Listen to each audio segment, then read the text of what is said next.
Welcome to another Genshin Impact character showcase. Today we are gonna take a look at PYRO TRAVELER. I actually already did a video on them a while ago when we first unlocked PYRO TRAVELER, but back then C6 wasn't available yet, so today we are gonna mainly look at her final constellation and see what she can do with it, because it kinda turns her into a main DPS, which is interesting to say the least. I'm definitely excited to see how good she actually is on field. But before we can actually get to that, we first have to unlock that constellation, so let's go and do that. Capitano, I've come for a power-up. Give it to me. Now that the final tribe is unlocked in this update, we can finally get this. Of course, you have to reach max reputation in the Collective of Plenty, but that's not that difficult to do. So here we go. C6 PYRO TRAVELER. When in the Night Soul Blessing state, the Traveler's normal charged and plunging attacks will be converted to Night Soul aligned Pyro damage. So yeah, they get Pyro infusion, and it cannot be overridden, which is nice. And also, the crit damage of these attacks is increased by 40%, so not just a Pyro infusion, but also a damage bonus, as long as you're hitting those crits, of course. Overall, a very good constellation. That kind of enables a completely new playstyle for her. But yeah, let's take a look at my PYRO TRAVELER build. Last time I had her on a two-piece combination of an attack set and Crimson Witch, because I didn't have that many of the Natlan artifacts yet. But that has changed. She is now on 4-piece Obsidian Codex, because obviously that's just the best set for any Natlan DPS. Well, except for Varessa, I guess, because she has her own signature set now. But yeah, definitely the best set for Lumine. And as you can see, she has 2000 attack and almost 30% crit rate and 184 crit damage. I was actually trying to get over 30 crit rate, but artifact rolls were not in my favor. Once again, I feel like I've been saying that for like the last 5 showcases I did on this account, which is my free-to-play alt account. My artifact luck here just has been really bad lately. But it is what it is. 30% is still fine, because that's gonna be about 70% with the Obsidian Codex effect, of course. So not the worst crit rate ever. And at least we do have a decent amount of crit damage. I'm still using the Sword of Narcissenkreuz, just a generally decent attack weapon, and it just looks really good on her. It's almost a little bit like her canonical sword, so I just love using the sword on her. Artifacts I already said, 4-piece Obsidian Codex, but let's show them individually. I obviously went for crit rate and crit damage and also a bit of attack, as you can see here. This is probably my best artifact on her in terms of crit value, and also no wasted substats here, but it's the off-piece. And then a Pyro damage bonus goblet, of course, and a crit damage circlet. And yeah, we already went over constellations, so let's go to the talents. All of them are level 9. And with the constellations, of course, skill and burst are level 12. And yeah, talking about the burst, something a few comments mentioned in the last video is that I should have used the burst more, because it can apparently do a lot of damage. And yes, it does have a pretty good multiplier here, 850%. If you can vape or melt that, that's gonna do a lot of damage. And I didn't really utilize it properly in my previous showcase, because I was more focused on her as a off-field pyro applier. Since I still need some more off-field pyro on this account, I still haven't built Xianyun here. So I was like, maybe Lumine can fill that spot in the meantime. But yeah, I probably should have looked at her as more of a burst DPS in the previous showcase. But the main focus is actually going to be on the normal attacks today because of her C6. As for the team, there are quite a few options, but I think I'm just going to start with this here, a pretty standard team with 2 buffers, Pyro Resonance, and we have Jingzhou for waves here. But maybe later on I'm gonna try an Overload team or something like that. That could also be really fun. But yeah, for now I wanna see what she can do with Vaporize. So let's go over to Masanori now as usual and try her out. Okay, here we go. And yeah, let's just see what she can do on her own without any support. Just use the skill. I should have Pyro Infusion now. Yes, I do. Okay, already decent damage, considering that we don't have any support yet. But yeah, it didn't last long, because to extend her Night Soul state, you actually need to trigger reactions or use the burst. That also gives some Night Soul points. I did neither of those. Let's see how long it lasts if I use the burst as well. Yeah, we can already tell we are getting some Night Soul points refunded. It's definitely lasting longer than before. Yeah, lasted a lot longer.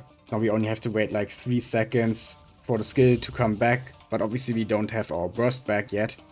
So a bit more energy recharge would probably be good, but she also gets some energy from some of her constellations, if I remember correctly. Let's actually see. Oh, it wasn't a constellation, it was her second ascension talent that actually gives her some energy. Either when her skill triggers a pyro reaction or when a night soul burst is triggered. Then she will get energy. Okay, good to know. But yeah, let's actually go use the full team now. And I guess we're just gonna start with Bennett, apply some pyro, then we're gonna use Xianyun, Xingqiu burst, and then how much damage are we doing? 17k, 12k, 10k? Not all of them waped 20k there, another 17k. And it lasts pretty long. Yeah, actually not bad, not bad at all. Didn't quite get our burst there. But we did get a bunch of energy, so yeah, that energy regeneration passive definitely works. Got a lot more energy there than when we were using Lumine alone. And how much did her burst actually do without any support? Okay, 16k there on a non-crit. Not sure how much that would be as a crit, but probably like over 30k. I didn't look at it the first time I used the bursts, and on the second one it didn't crit, so maybe I should do it again. Or I just try to wape it right away. But first I have to recharge it again, of course. Let's just do another full rotation. Why not? Don't have Xingqiu's burst though, that's not good. Oh well. Stop blocking, I hate it when he does that. So annoying, but yeah, 17k and 20k. Getting this pretty consistently, like in the previous one. And even when Bennett's burst ran out, I still saw a 14k there. So yeah, overall really not bad. Okay, let's see if we can wape the burst.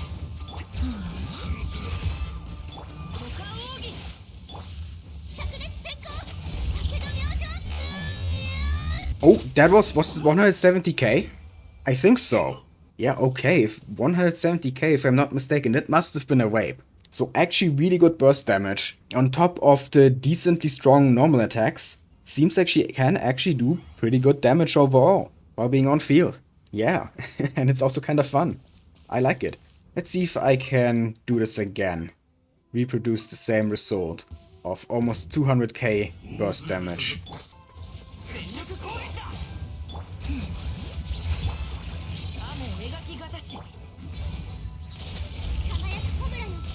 Oh, I didn't see a big damage number there. Maybe it didn't crit. Okay, next try.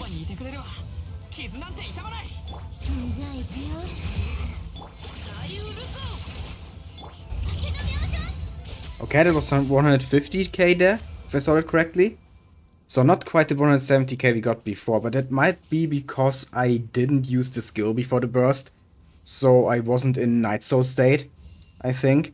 And of course, the Obsidian Codex does also give a bit more damage when you are in the Night Soul Blessing state.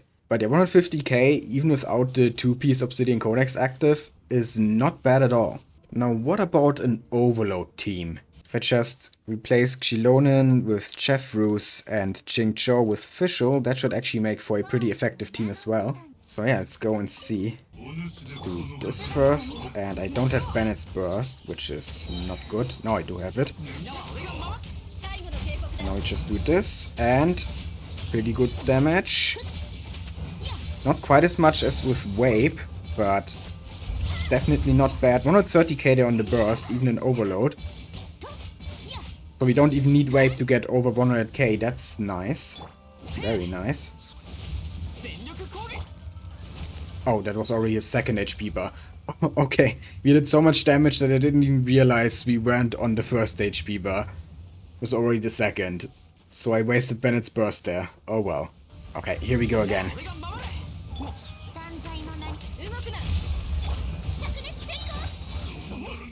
Stop dodging.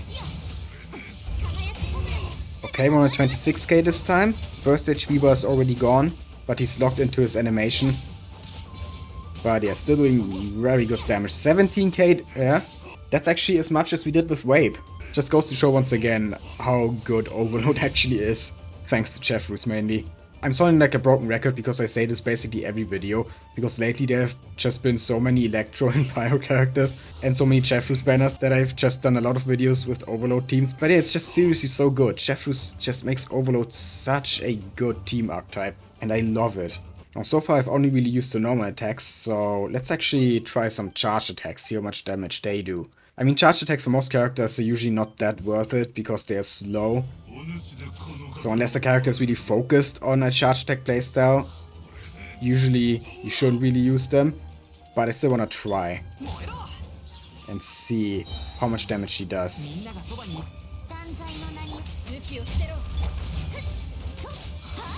Okay, 13k, 14k. It's actually decent.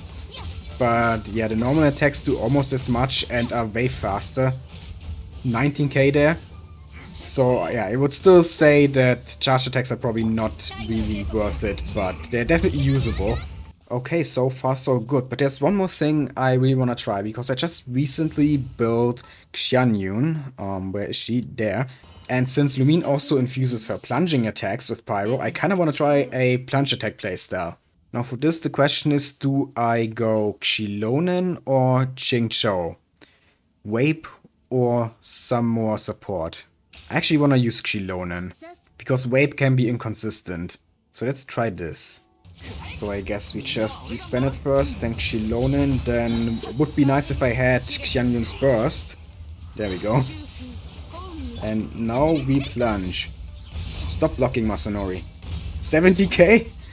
Oh my god, 50k? 40k? Yeah, even the weaker hits are still like over 30k. Oh my god. That's actually so good. Damn, I love this. Let's do it again right away. I just really still need some more energy recharge on my Xianyun. I said it in her showcase, but I got really unlucky with energy recharge rolls on her artifacts. But now we should have the burst back. Yeah, there we go. So let's go in and wreck Masanori once again. Yeah, over 70k again. Come on, Masanori. 60. 50. Yeah, Bennett's burst is gone now. So after Bennett's burst was gone, it went down from like 70k to 50k, but that's still good. 50k per plunge attack. Not bad at all. And it's also kind of fun. Yeah, so far I'm really loving Lumine as a main DPS. I'm not really used to the Traveler doing a lot of damage from on-field, you know? Dendro Traveler is good, but mainly an off-field character. But on-field Pyro Traveler is actually kind of viable. Like, obviously not meta. It's definitely not one of the strongest DPSs ever. But yeah, definitely stronger than I expected. Stronger than basically any other Traveler on field. So yeah, I was actually thinking that I would maybe switch her over to Cinder City after this video, to still use her as more of an off-field character, who can also buff on-field characters through Cinder City. But I might actually just keep her on Obsidian Codex, because this is actually a lot more fun than I expected. So yeah, if you're wondering if you should actually go through the trouble of getting all the tribes' reputation in Natlan to the max level for C6 PYRO TRAVELER, then I would say yes, it's absolutely worth it. I mean, you should already at least max out 5 tribes for the glider alone. I mean, it's the only red glider in the game, but then if you just go the little bit of extra distance to the 6th tribe, you won't regret it when you try out main DPS PYRO TRAVELER. That is pretty much the conclusion I came to after this video. I for my part really enjoyed playing her in not just the Vape team, but also an Overload team and Plunge with Xianyun. It all worked really well. And my Lumine build actually still has some room for improvement. Like, it's not even the best build ever, and she's already doing almost 200k with her burst. And there's actually so much more you could still do. We have so many options for supports nowadays. You could use Yunjin for the normal attacks, or Kazuha for some better swirls than Xianyun could provide. Or also in the Xianyun team, we could use Yansan, because with the Plunge we have enough movement to keep up her buff. So yeah, there are actually so many teams that could work with Pyro Lumine. Way too many to try them out in one video, but I think the 3 teams that I used showed pretty well that she is actually a pretty decent DPS. Not the best ever, of course, but definitely viable. And yeah, that concludes this showcase. I hope you enjoyed. If you did, please leave a like, comment, and subscribe for more Genshin Impact and other gacha content. I'd really appreciate it.